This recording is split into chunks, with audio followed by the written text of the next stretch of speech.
Então vamos lá. Capítulo 24 do livro Os Mensageiros, a prece de Ismália. Dentro de poucos instantes, reunimos-nos de novo ao grupo.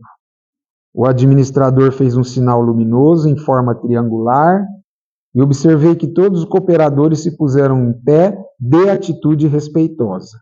É o momento da oração no posto de socorro, disse Alfredo Gentil com a prestar-nos esclarecimentos precisos. O sol, vamos prestar atenção nessa descrição desse parágrafo aí, que interessante. O sol desaparecera no firmamento, mas toda a cúpula celeste refletia-lhe o disco de ouro.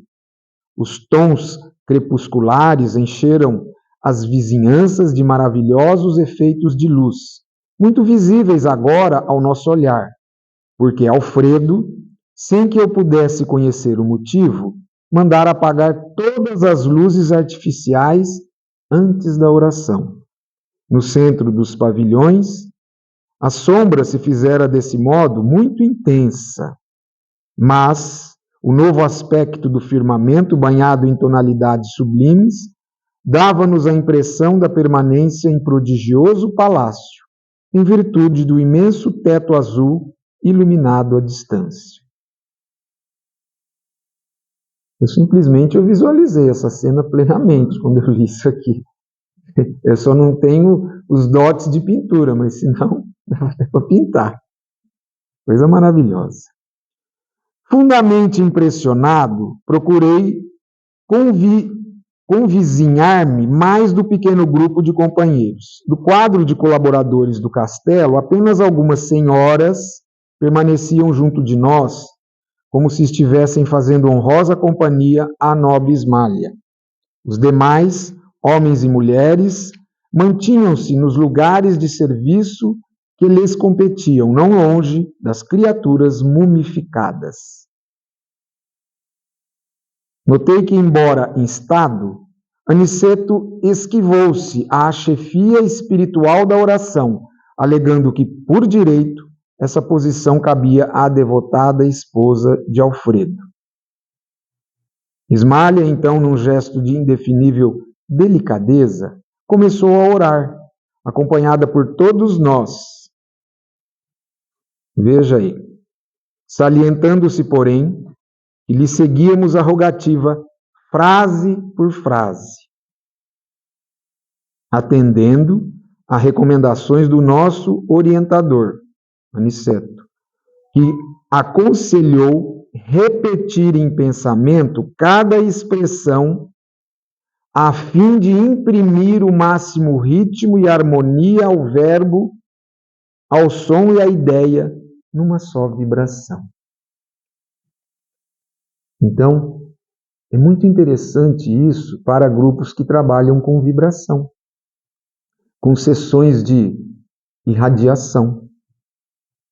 Existe, então, um porquê, uma razão de, às vezes, ter uma pessoa que coordena e que dirige a oração e que a pessoa não é indispensável que isso ocorra, mas que siga essa orientação. Há uma razão de ser. Porque às vezes a pessoa está fazendo uma linha de raciocínio no desenvolvimento da prece e cada um está com um outro pensamento, também em prece, entretanto, como que fossem linhas cruzadas. Não há um inconveniente, mas aqui a gente ganha em homogeneidade. Isso é interessante. Né? Dá um máximo ritmo e harmonia ao verbo, ao som e à ideia. Muito bem. Vamos à prece, porque nós não podemos pular a prece. A prece é um ensinamento. Se a gente for ver isso aqui, é claro, é uma oração, é uma prece, mas é um texto de profundidade. Não é? Então vamos a ele. Podemos interromper, fazer comentários. Senhor, começou Ismália comovidamente, dignai-nos assistir os nossos humildes tutelados, enviando-nos à luz de vossas bênçãos santificantes. Aqui estamos, prontos para executar vossa vontade, sinceramente dispostos a secundar vossos altos desígnios. Conosco, Pai, reúnem-se os irmãos que ainda dormem, anestesiados pela negação espiritual a que se entregaram no mundo. Despertai-os, Senhor, se é de vossos desígnios sábios e misericordiosos. Despertai-os do sono doloroso e infeliz. É uma introdução da prece em que ela se submete à vontade de Deus, né? Como, geralmente, no início da prece, um contexto muito importante. Acordai-os para a responsabilidade, para a noção dos deveres justos. Magnânimo Rei, apiedai-vos de vossos súditos sofredores. Criador compassivo, levantai as vossas criaturas caídas. Pai justo, desculpai vossos filhos desventurados. Permiti caia o orvalho do vosso amor infinito sobre o nosso modesto posto de socorro. Seja feita a vossa vontade acima da nossa, mas se é possível, Senhor, deixai que os nossos doentes recebam um raio vivificante do sol da vossa bondade. Vejam que nessa primeira parte da prece é um diálogo mental com Deus. Às vezes a gente pede, você quer fazer a prece, né? A pessoa fala, eu não sei, eu tenho vergonha. Então ela está tendo um diálogo dentro da capacidade evolutiva dela, a ponto dela dizer assim, acordai-os para a responsabilidade, para a noção de deveres justos. Há pouco eu disse, talvez nós estamos aqui na Terra encarnados semi-despertos. Em outras palavras, é exatamente o que ela disse. Nós ainda não acordamos para responsabilidades e deveres justos. Isso é estar dormindo. Então, para o espírita ou cristão, a pessoa que está avançando, a vida tem sim altas responsabilidades. Não é um jogo, não. Então, deveres. Não falou em direitos. Ao mesmo tempo que ela fala criador compassivo, pai justo. Então, é amor, mas é também um pai de justiça. E ela pede, de uma forma metafórica, que caia o orvalho do vosso amor infinito sobre o nosso modesto posto de socorro. Em outras palavras, ela está pedindo o quê? Os fluidos que vão acontecer. Que vão acontecer. Qual é o orvalho divino? O que é o hausto do Criador? Como está lá na primeira frase do livro Evolução em Dois Mundos. Quando ele estuda André Luiz, o fluido cósmico universal. O hausto do Criador. Então está aqui, ó. Continuando, a voz de Ismália penetrava-me o recesso do coração. Observando-a por um momento, reparei que a esposa de Alfredo se transfigurara. Luzes diamantinas irradiavam de todo o seu corpo, em particular do tórax, cujo âmago parecia conter misteriosa lâmpada acesa. Em pessoas encarnadas, isso é muito difícil de acontecer. Mas pode. Mas não é tão comum, é antes muito raro. Aqui nós estamos falando de corpos sutis, perispirituais, não é?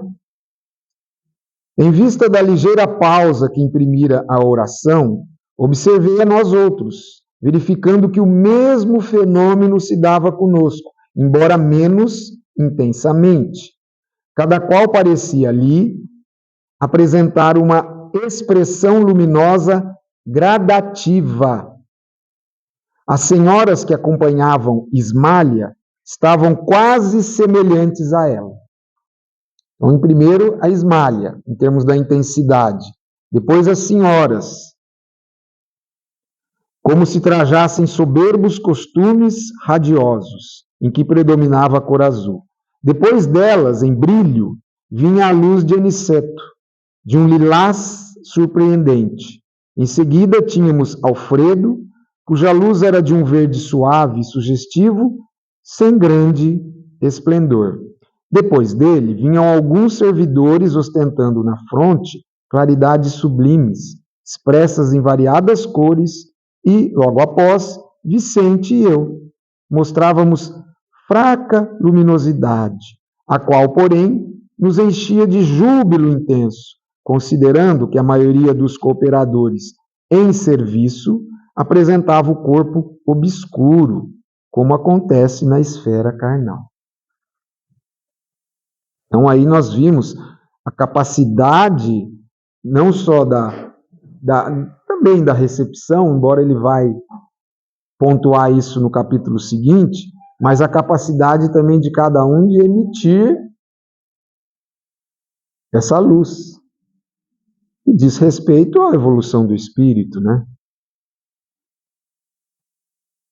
E aí não tem como não ser uma coisa natural, né? Ninguém improvisa essa luminosidade. Com a voz pausada e comovedora, Ismália prosseguiu. Temos ao nosso lado, Senhor, infortunadas mães que não souberam descobrir o sentido sublime da fé, resvalando imprudentemente nos despenhadeiros da indiferença criminosa. Então ela relacionou aqui a fé com indiferença criminosa, num sentido, claro, inversamente proporcional, né? Pais que não conseguiram ultrapassar a materialidade no curso da existência humana, incapazes de ver a formosa missão que lhes confiastes. Cônjuges desventurados pela incompreensão de vossas leis augustas e generosas. Jovens que se entregaram de corpo e alma aos alvitres da ilusão. Muitos deles atolaram-se no pantanal do crime, agravando débitos dolorosos. Então ele descreveu aí os tipos de pessoas que ali estavam dormindo e não havia crianças. A gente vê que são mães, são pais, são jovens. Aquela senhora que apresentava uma idade mais avançada, do capítulo anterior. Agora dormem, Pai, à espera de vossos desígnios santos. Sabemos, contudo, Senhor, que este sono não traduz repouso do pensamento. E nós aprendemos que há o descanso, né? Espíritos desencarnados também dormem, descansam. Aqui não é o caso, aqui são espíritos perturbados, desequilibrados. Quase todos os nossos asilados são vítimas de terríveis pesadelos, por terem olvidado no mundo material os vossos mandamentos de amor e sabedoria. Sob a imobilidade aparente, movimenta-se-lhes o espírito entre aflições angustiosas que, por vezes, não podemos sondar. Foi o que aconteceu no capítulo anterior, né? Ele mostrou que eles estavam lá com uma face petrificada, embora estivessem ali em posição de repouso. Mas nenhum guardava praticamente paz interior, né? Transmitia. São eles, Pai, vossos filhos transviados e nossos companheiros de luta, necessitados de vossa mão paternal para o caminho. Quase todos se desviaram da senda reta, pelas sugestões da ignorância, e como aranha gigantesca dos círculos carnais, tece os fios da miséria, enredando destinos e corações. Deprecando vossa misericórdia para eles, rogamos igualmente para nós a verdadeira noção da fraternidade universal. Você vê, embora é uma conquista, você pode pedir. E você, na sua prece, você pode pedir a Deus paciência, que lhe dê tolerância, mas você sabe que isso é uma conquista sua.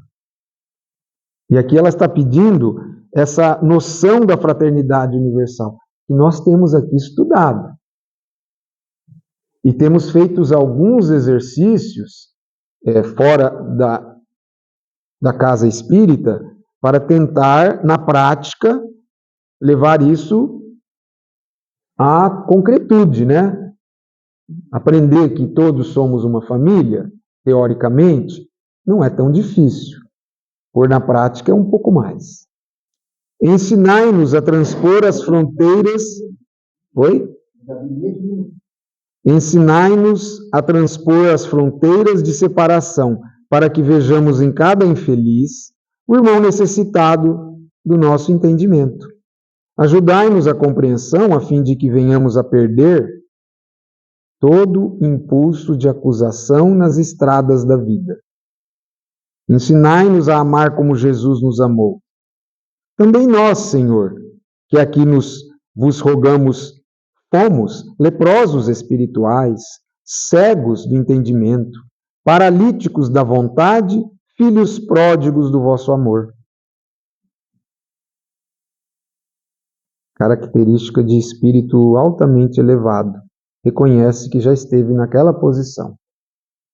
Não é? E isso é que faz eles serem assim. Serem amorosos com o erro do outro. Porque é difícil você ser tolerante e complacente com as injustiças da vida se você às vezes não as viveu. Não é fácil. Parece que é uma coisa, é uma lição que precisa ser sentida dentro da pessoa, né? Então é o que ele está falando, já fomos leprosos espirituais, cegos de entendimento, paralíticos da vontade. Quantas encarnações, hein? Né? Que bacana. Também nós já dormimos em tempos idos, nos postos de socorro da vossa misericórdia. Somos simples devedores, ansiosos de resgatar imensos débitos. Sabemos que vossa bondade nunca falha e esperamos confiantes a bênção de vida e luz. Você vê que André Luiz, no capítulo passado, como eu disse há pouco, ele já manifestou na prática essa compaixão por aquela irmã, que ele viu cometer um crime hediondo, né? Um crime, uma violência terrível. Mas ele já não julgou ela. Rapidamente ele recuperou um aprendizado e se postou assim, mais numa postura de enviar bons pensamentos, de refletir que ela podia ser uma irmã. Modificou. Fizera Ismália nova pausa, agora mais longa. Enxuguei os olhos umedecidos de pranto. Suave calor, todavia, possava-me da alma. E tão intensa era essa nova sensação de conforto que interrompia a concentração em mim mesmo a fim de olhar em torno. Você vê, ele se absteve da concentração, porque tem muita gente que, quando está concentrado, não vê mais nada ao redor. Não é? É verdade, é uma concentração, respeitoso, claro. Então ele já falou, não, peraí, deixa eu ver que deve estar acontecendo alguma coisa. E eu também ficava com o olhinho assim, o outro aberto. Não é todo dia, né? Mas você vê, essa sensação que ele percebeu aqui nessas primeiras linhas do parágrafo, eu creio que é da vibração da Ismália, da prece dela. Isso devia estar se espalhando ali pelo ambiente, né? Fixando instintivamente o alto, enxerguei maravilhado, olha aí, grande quantidade de flocos esbranquiçados, de tamanho variadíssimos, a caírem copiosamente sobre nós que orávamos, exceto sobre os que dormiam.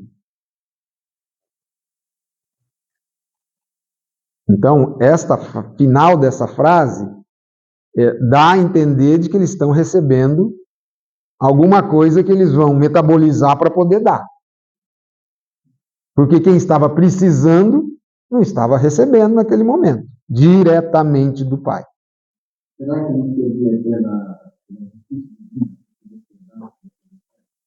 Não, mas aqui eles vão passar isso. Eu estou falando por causa que eu já li lá na frente. Né? Mas vamos continuar então. Então, quem recebeu? Quem estava ali no trabalho, da prece, da oração, da assistência.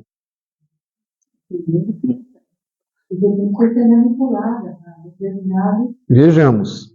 Tive a impressão de que eram derramados do céu sobre nossa fronte, caindo com a mesma abundância sobre todos, desde Ismalha ao último dos servidores. Então, todo mundo recebendo igual. Igual. Desde Ismalha até o anônimo, servidor. Vai vendo. Não cabia em mim de admiração quando novo fenômeno me surpreendeu. Os flocos leves desapareciam ao tocar-nos, começando, porém, a sair de nossa fronte e do peito grandes bolhas luminosas com a coloração da claridade de que estávamos revestidos, elevando-se no ar e atingindo as múmias numerosas. Ainda aí, reparava o problema da gradação espiritual. As luzes emitidas por Ismalha, emitidas, não recebidas. As luzes emitidas por Ismalha eram mais brilhantes. Agora sim, Ricardo. As luzes emitidas, então, por Ismalha eram mais brilhantes, intensas e rápidas. Brilhantes, mais intensas e rápidas, alcançando muitos enfermos de uma só vez. Em seguida, vinham as fornecidas pelas senhoras do seu círculo pessoal. Depois, tínhamos as de Aniceto, de Alfredo e dos demais. Os servos de corpo obscuro emitiam vibrações fracas, mas visivelmente luminosas, cada qual naquele instante de contato com o plano superior, olha aí, revelava o valor próprio na cooperação que podia prestar. Ninguém pode dar o que não tem. E isso é uma lei mesmo, assim, não vou dizer uma lei, mas é um teorema, um estabelecido, tem jeito. Observando meu assombro, Aniceto falou meus ouvidos. Na prece, encontramos a produção avançada de elementos força. Talvez é o que você falou. Só que o Aniceto está designando essas forças como elementos força. Vai ter mais uma falinha no próximo capítulo. Então, nós estamos tendo contato aqui com esse termo, elementos força. Eles chegam da providência em quantidade igual para todos os que se deem ao trabalho divino da intercessão. Mas cada espírito tem uma capacidade diferente para receber. Essa capacidade é a conquista individual para o mais alto. Deixou claro? E como Deus socorre o homem pelo homem e atende a alma pela alma, cada um de nós somente poderá auxiliar os semelhantes e colaborar com o Senhor com as qualidades de elevação já conquistadas na vida. Então é a ação da prece, e nós vamos até continuar vendo no próximo capítulo, somada à capacidade de cada um. Foi ela quem fez a prece, ela que é o espírito que estava ali coordenando aquele trabalho. Que interessante que o Aniceto passou para ela, porque ele viu que ela... Isso é uma coisa bonita, não é? Isso para mim é de uma assim, humildade, o espírito que está no lugar dele. Ele falou, não, essa senhora aqui é muito mais capacitada para isso, e o benefício também será maior. Por que eu vou fazer a prece? Né? Porque ele poderia, como diz ali, instado à prece. Que era o momento da prece, que aconteceria no posto de socorro, e era o momento que essa convergência de forças deveria acontecer, dos elementos força, vamos usar a nomenclatura, essa convergência ia acontecer por benefício daquelas milhares de criaturas. Então a Ismália foi, o capítulo é A Prece de Ismália. Ela foi a que condensou tudo aquilo ali. E vocês, todos nós aprendemos, e isso você extrapola aqui também, enquanto somos encarnados, cada um só dá o que tem a capacidade, o que já amealhou, seja no estudo, seja no trabalho, na caridade,